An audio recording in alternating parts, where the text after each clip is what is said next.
Hello everyone, welcome back to my channel. कैसे हो आप लोग? आई होप आप सभी लोग बहुत अच्छे होंगे। मैं भी ठीक हूँ। और ये ब्लॉग है शादी ब्लॉग 27 नवंबर के दिन का। और ये चूँकि बहुत बड़ा ब्लॉग हो गया था, इसलिए मैं पार्ट बाय पार्ट डाल रही हूँ, ताकि 12 15 14 ऐसे मिनट का ब्लॉग हो, बहुत ज़्यादा बड़ा ब्लॉग ना हो।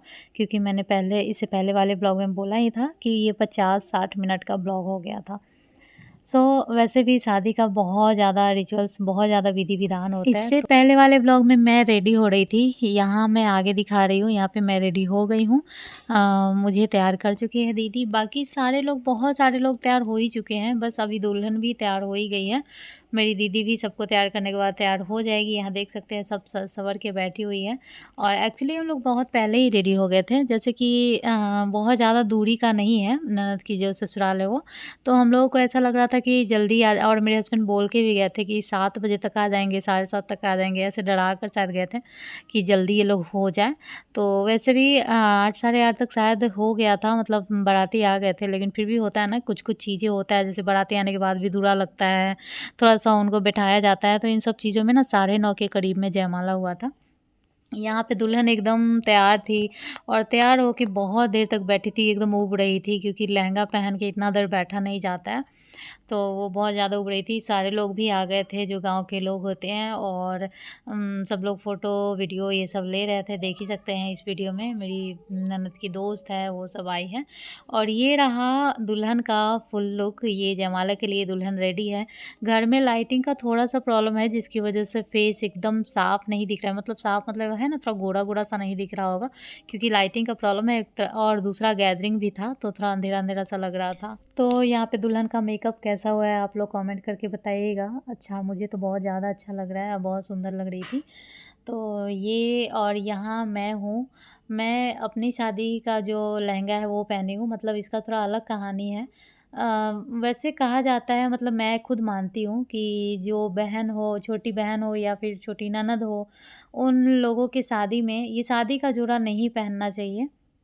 क्योंकि क्या होता है ना कि दुल्हन की तरह दिखने लगते हैं, और फिर ऐसा लगता है कि जैसे दुल्हन को कॉम्पिटिशन दे रहे हैं, मतलब ऐसा कुछ नहीं है, फिर भी ऐसा लगता है, मुझे खुद लगता है कि नहीं करना चाहिए।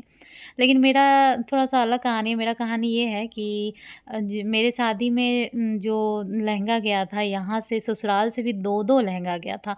और आप लोगों को पता ही है कि लड़की खुद अपने लिए लहंगा खरीदती है, जयमाला होता है, तो मेरा अलग से एक लहंगा खुद था, जो मैं खुद मेरे मायके से जो मिला था, जो मैं पहनी थी। तो अब शादी के बाद शादी का जोड़ा वाला लहंगा कब पहने, और कहीं कभी उसके बाद टाइम नहीं मिला पहनने का, और 2-2 लहंगा है समझो। एक जो मैं पहनी हूँ वो तो है ही, एक और है। तो वो तो ऐसे ही रखा हुआ है, ये थोड़ा ज़्यादा हेवी था और मेरे हस्बैंड को पसंद था ये लहंगा, क्योंकि मेरे हस्बैंड खुद से खरीद के और भेजे थे, मतलब शादी में जाता है जो साड़ी और लहंगा ये सब।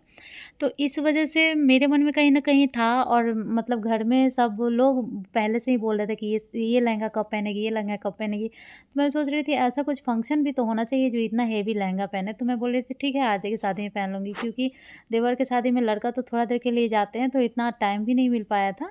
तो मेरे घर में सबका ये मन था, कहीं न कहीं ये भी था कि अभी दूसरा लहंगा लेते तो कहाँ से 10,000 15,000 कम से कम रुपया लग जाता, और बहुत से बहुत 1 घंटा का ये जो है टाइम है, जो लहंगा पहनने का बात है, उसके बाद इस लहंगा का कभी दोबारा यूज़ नहीं होता है। ज़्यादा रिपीट नहीं कर सकते हम ये सब लहंगा को। तो ये सारे चीज़ों को, ये सारी बातों को ध्यान में रखते हुए मजबूरीवश मुझे ये लहंगा पहनना पड़ा। बॉडी में काफ़ी चेंजिंग आ जाता है ये 5-7 सालों में, क्योंकि मेरा शादी का लगभग 7 साल होने वाला है। तो काफ़ी चेंजिंग हो गया, तो ब्लाउज़ फिट करवाना और ये तामझाम बहुत कुछ हुआ, लेकिन फिर भी सबको मन भी था, और कहीं न कहीं ये था कि चलो पैसा इतना बच जाएगा, तो और कहीं न कहीं एक ये भी था पॉइंट कि चलो मेरे हस्बैंड को पसंद था ये लहंगा। उनको मन था मैं अपनी शादी में यही लहंगा पहनूँ, लेकिन होता है ना कि सब लोगों का सोच अलग होता है, कि जैसे ससुराल वाले सोचे कि नहीं, वो अपनी शादी में उधर वो लोग खरीदेंगे, कि यहाँ से क्यों जाएगा, तो इसलिए यहाँ से नहीं गया मेरे ससुराल से, और हमारे इधर जो खरीदाया वही मैं पहनी। तो इस वजह से ये कहानी मैं ये बता रही हूँ कि ये वाला लहंगा इस तरह से तैयार मैं नहीं होना चाहती थी। अभी तक मैं ये किसी को बताई नहीं हूँ कि मैं नहीं होना चाहती थी, लेकिन अभी सबको पता चल जाएगा। क्योंकि पूरा ऐसे दुल्हन की तरह लग रही हूँ। बहुत सारे लोग बोल भी चुके हैं, बहुत सारे व्हाट्सएप पे बोल चुके हैं, बहुत सारे इंस्टाग्राम पे बोल चुके हैं और सामने से भी 2-3 लोग बोले थे कि दुल्हन ही लग रही है ऐसा करके। मतलब वो अलग है कि ये डिफ़रेंस हो गया है, लेकिन फिर भी जो लुक है वो दुल्हन वाला आ रहा है। तो ख़ैर जो भी है, आप लोग भी कहीं सोचोगे इसलिए मैं पहले ही बता देती हूँ कि ये लहंगा पहनने का 2-3 रीज़न था। पहला ये कि मेरे शादी का लहंगा है, मेरे हस्बैंड को पसंद था तो कभी न कभी पहनना था, तो ये सबसे बड़ा एक था कि शादी है खुद घर में और लड़की का तो ये पहनना। दूसरा कहीं न कहीं पैसा बचाना था कि चलो दूसरा कहीं लहंगा लेंगे तो 10-15 हज़ार जो लगेगा वो बच जाएगा। तो ये सब तीसरा सबको मन था है कि आखिर कब पहनेगी, कब पहनेगी, कब पहनेगी तो चलो पहन लिया। दोबारा तो इस लहंगा को कभी पहनूँगी नहीं क्योंकि बहुत ही ज़्यादा हेवी है। जो दुल्हन का जो मेरी ननद का लहंगा है, वो अगर 5 किलो का होगा तो ये 20 किलो का है। ये समझ लो 3-4 गुना उससे ज़्यादा हेवी है ये लहंगा, बहुत ज़्यादा भारी है। पुराने ज़माने स्टाइल का है, थोड़ा स्टोन वगैरह है भारी, अलग तरीके का भारी है। अभी भारी देखने में भी लगेगा। जो मेरी दीदी पहनी हुई लहंगा अभी स्टेज पे आएगी देखिएगा, वो लहंगा आज के ज़माने की है। मतलब वो देखने में तो बहुत हेवी लग रहा है, बट वो बिल्कुल भी भारी नहीं है। अभी आएगी ब्लू लहंगा में तो देखिएगा, जो मेरी दीदी तैयार की है, जो मेरी दीदी आप लोगों को पहचान में तो आ ही गया होगा। तो उस तरह से अब बनता है कि लगे हेवी है बट इतना हेवी नहीं होता है। अब दुल्हन लोग इतना भारी उठा नहीं पाती है, लेकिन ये पहले का था। ख़ैर जो भी है यहाँ पे जयमाला भी हो गया मेरी बातों में, सारा चीज़ पीछे चल गया, आप लोगों ने देखा ही है जयमाला हो चुका है, अब आया फ़ोटोशूट का बारी। मैं सबको बुला रही हूँ, अभी देखने में एकदम लग रहा होगा कि दुल्हन से ज़्यादा हेवी मेरा लहंगा है, देखने में भी लग रहा है और है भी एकदम बिल्कुल। तो ख़ैर तो यहाँ पे बस फ़ोटोशूट चल रहा है, सबको बुलाया, मैं ही बुला रही हूँ, कभी मम्मी को बुला रही हूँ, कभी दीदी को बुला रही हूँ। मेरे ससुर जी नहीं आ रहे हैं, मतलब थोड़ा होता है ना गाँव में बहुत सारे लोग, मतलब बेटी के जो पापा होते हैं वो इतना मतलब स्टेज पे नहीं आना चाहते या फिर थोड़ा अलग-अलग होता है सब लोगों का, तो वो नहीं आए हैं। फिर भी हम लोग सोच रहे थे और बुलाने का। कृष्णा तो जो लड़का उपस्थिति के लिए गया था वहाँ भी गया था सब लोगों के साथ। मेरे हस्बैंड बोल रहे थे बहुत ज़्यादा परेशान कर रहा था, मतलब बच्चा है तो क्या ही करेगा, वो परेशान तो थोड़ा करेगा ही, और मेरे साथ-साथ ही था। लेकिन मीठी कभी भी मेरे साथ नहीं दिख रही थी। कभी भी किसी फंक्शन में, शादी कुछ भी हो घर में, तो बहुत सारे बच्चे आ जाते हैं घर के ही जो बाहर-बाहर रहते हैं, तो उसमें ये इतना बिज़ी हो जाती है कि हम लोगों को पूछती भी नहीं, एकदम बस रेडी हो गए, अब कहाँ खेल रही है, इसको ढूँढना पड़ता है कि आखिर मीठी कहाँ है? इसको ढूँढ कर बुलाया गया है स्टेज पे आने के लिए कि थोड़ा-सा एक फ़ोटो में कम से कम आ जाए। ये हर जगह ऐसे ही करती है, मेहंदी के दिन भी एकदम गायब थी, बस थोड़ा-सा डांस कराया गया, उसके बाद ये कहाँ चली गई पता भी नहीं चला। तो और कपड़ा पहना कर तैयार कर दो, उस टाइम दूसरे तरफ रहेगी और आधा घंटे में जब किधर से भी आएगी, तो उसका लहंगा आगे का पीछे जा चुका होता है, दुपट्टा पीछे का आगे मतलब कैसे भी हो गया रहता है, बाल-वाल सब कुछ ख़राब कर चुकी होती है, क्योंकि ये दौड़-फांग कूद करके ये खेलती है, तो पूरा गंदा-फंदा कर देती है। तो ज़बरदस्ती बस इसको बुलाया गया है यहाँ पे थोड़ा-सा फ़ोटोशूट हो जाए। वहाँ मेरे देवर की गोदी में मेरी सॉरी प्रियांशी है। ये देख सकते हैं यहाँ पे सब लोगों को बुलाया जा रहा है कि थोड़ा फ़ोटोशूट हो जाए, उसके बाद यहाँ से बस निकला जाएगा। और हाँ, जयमाला में मैं ज़्यादा तामझाम नहीं की थी, मतलब मेरा ही आइडिया था कि ये ज़्यादा कुछ नहीं किया जाएगा। दिया दिखाना, तो मिठाई खिलाना, तो तिलक, चंदन लगाना, ये सब मुझे ज़्यादा नहीं पसंद है। तो जब मेरा नहीं चले तो अलग बात है, जहाँ मेरा चल सकता है वहाँ मैं चलाती हूँ। मतलब मैं सोच रही थी कि ज़्यादा कुछ नहीं करना। वहाँ देखो एक तो ऑलरेडी लड़की इतना नर्वस रहती है, ऊपर से लड़का भी कहीं न कहीं थोड़ा नर्वस रहता है, ऊपर से इतने सारे लोग देखने वाले रहते हैं, उसमें कुछ भी गड़बड़ हो जाए तो तमाशा-सा बन जाता है। तो मतलब मुझे लगता है कि ज़्यादा कुछ करो ही नहीं कि दिया दिखाओ, अगरबत्ती दिखाओ, मिठाई खिलाओ, तिलक लगाओ, ऐसा ज लगता है जैसे किसी जंग पे भेज रहे हैं, तो वो सब चीज़ मैं नहीं करवाई थी। बस ये जयमाला का थाल था और बस माला पहनाया गया था। यहाँ पे ये है कि मतलब एक-दूसरे को माला पहनाई और कुछ नहीं। यहाँ पे फ़ोटोशूट हो रहा है, देख सकते हैं मेरी दीदी आ चुकी है, यही मैं बोल रही थी, यही लहंगा।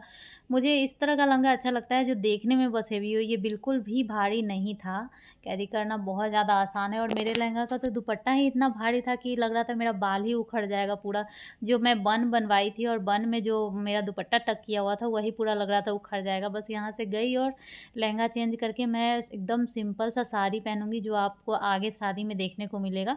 मतलब देखने में ठीक ही है, इतना ज़्यादा ख़राब नहीं है, लेकिन थोड़ा-सा हल्का है। और मुझे पूरी रात, मतलब पूरी रात में 1 सेकंड भी ऐसा नहीं था कि मैं आराम से ऐसे बैठ जाऊँ, मुझे कोई कुछ नहीं बोलेगा, ऐसा 1 सेकंड भी नहीं हुआ। अगर कभी ऐसे मैं बैठ भी रही हूँ तो मेरा नज़र ऐसे है कि कोई, मतलब मैं अपने आप में ऐसे प्रिपेयर हूँ कि कोई भी मुझे बोल दे कि उठना है, ऐसे मैं एकदम प्रिपेयर थी।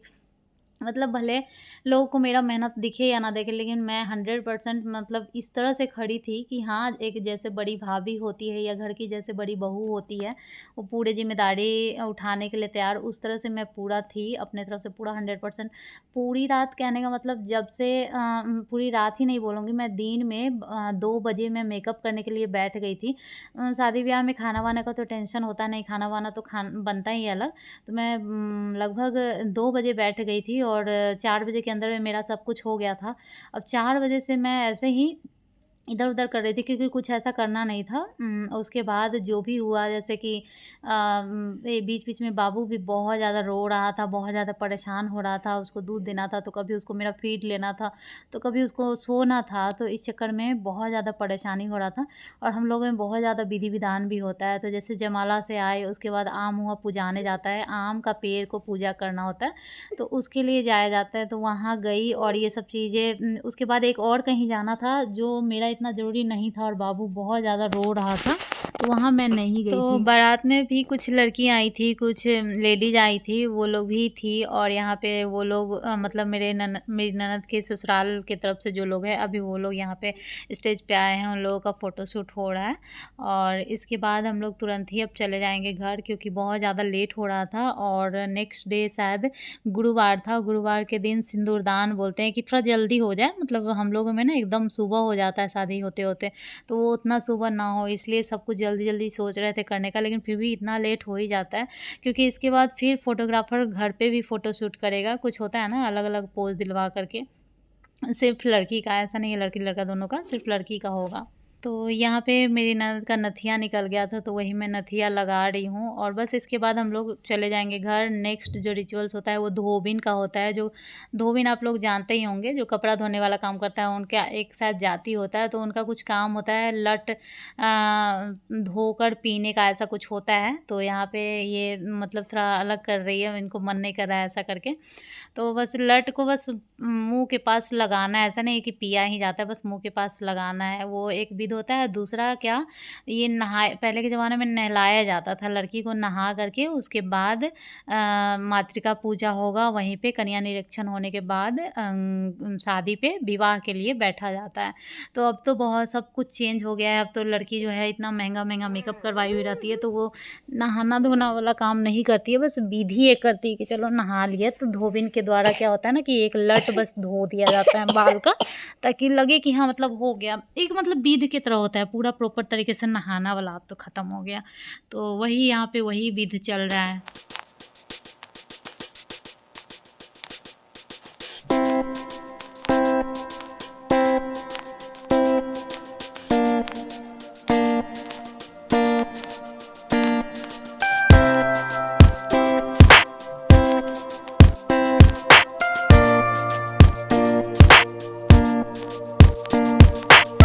तो अब ये सारा विध हो चुका है, अब जाएगी लड़की जब तक मातृका पूजा के लिए, तब तक हम लोग सोच रहे थे कि चलो खाना खा आते हैं, उसके बाद फिर आगे का सब कुछ करना है। इसके बाद परीक्षण होता है, जब लड़का स्टेज पर से आता है और घर में जाता है पूजा के शादी के लिए, तो उससे पहले उसका परीक्षण होता है, वो भी करना है। तो वो सब आगे नेक्स्ट ब्लॉग में आप लोगों को मिलेगा। ये ब्लॉग कैसा लगा कॉमेंट करके बताइएगा, अच्छा लगे तो प्लीज़ लाइक कर दीजिएगा। मिलती हूँ नेक्स्ट ब्लॉग में, बाय बाय, टेक केयर।